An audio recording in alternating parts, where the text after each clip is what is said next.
Assalamualaikum warahmatullahi wabarakatuh. Selamat datang di pelajaran IPA. Baik, untuk kali ini kita akan belajar mengenai konsep listrik dinamis.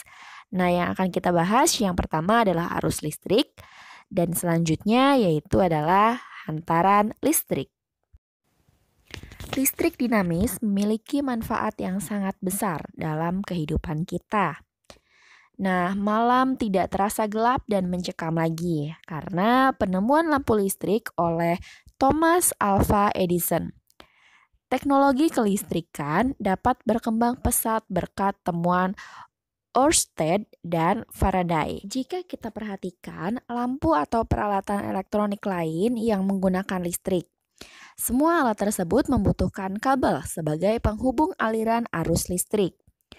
Nah, secara umum, aliran arus listrik bersumber dari pembangkit listrik, seperti generator, baterai, aki atau acu, dan juga lain sebagainya.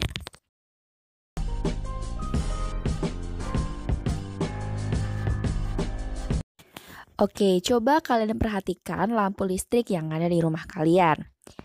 Ketika kamu menyalakan lampu, tentunya kamu akan menekan saklar yang terpasang di dinding ya. Jika satu saklar ditekan, maka lampu akan menyala.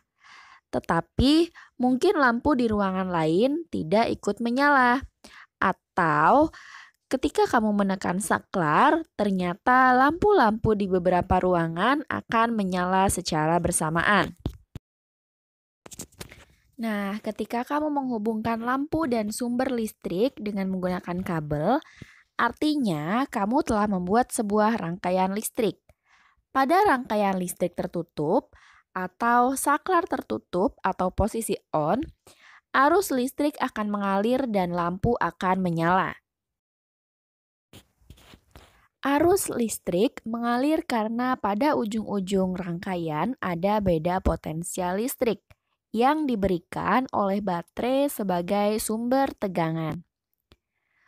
Ujung kawat penghantar yang memiliki banyak elektron atau terhubung dengan kutub negatif baterai dapat dikatakan memiliki potensial listrik yang rendah.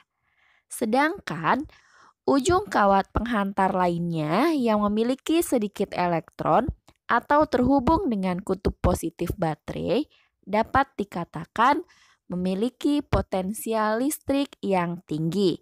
Arus listrik yang mengalir dari potensial tinggi ke potensial rendah.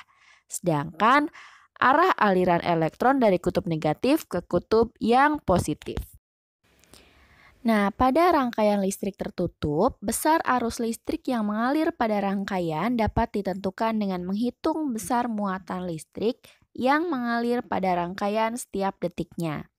Hal ini karena besar arus listrik yang mengalir dalam suatu rangkaian tertutup sebanding dengan besarnya muatan listrik yang mengalir pada setiap detik.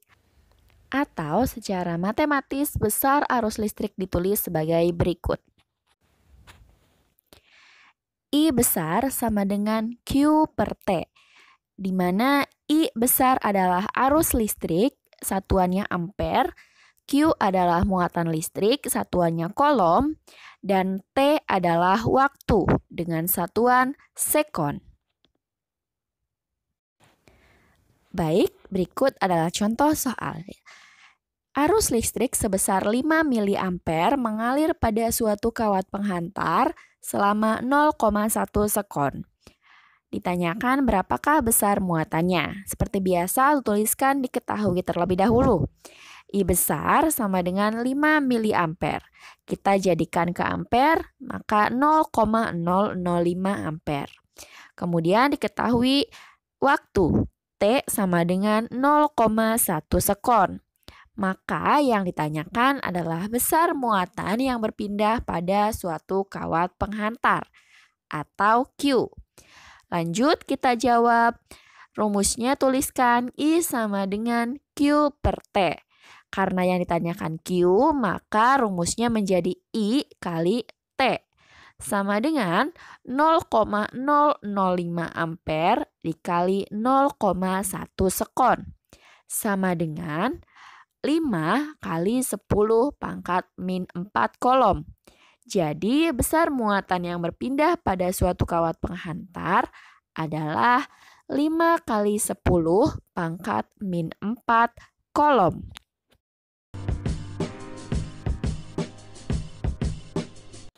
Selanjutnya adalah hantaran listrik.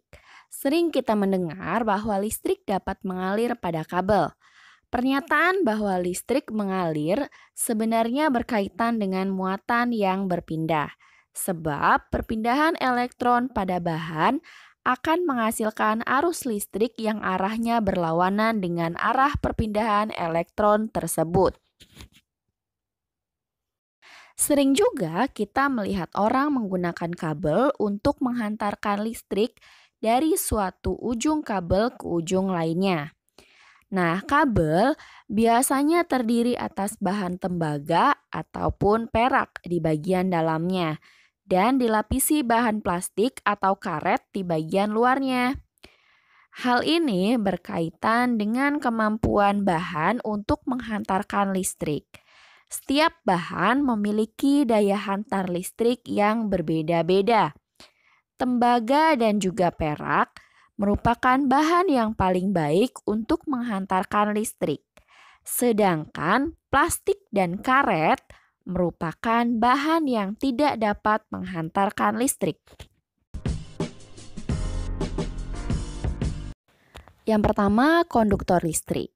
Agar arus listrik dapat disalurkan dengan baik, maka dibutuhkan bahan yang mampu menghantarkan arus listrik dengan baik pula. Pada bahan yang mampu menghantarkan arus listrik, elektron dapat mengalir dengan mudah. Bahan-bahan yang dapat digunakan untuk menghantarkan listrik disebut dengan konduktor listrik. Nah, berikut contoh dari konduktor listrik adalah tembaga, perak, dan juga emas. Meskipun perak dan emas merupakan konduktor yang sangat baik, tetapi karena harganya yang mahal, kabel rumah tangga biasanya menggunakan bahan dari tembaga.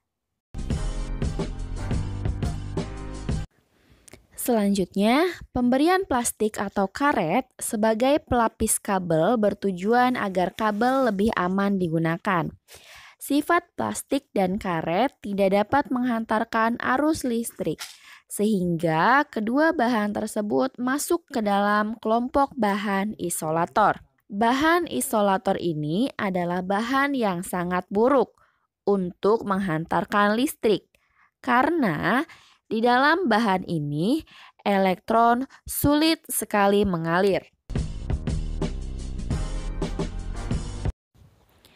Bahan semikonduktor listrik adalah bahan-bahan yang jika berada pada suhu rendah bersifat sebagai isolator, sementara pada suhu tinggi bersifat sebagai konduktor.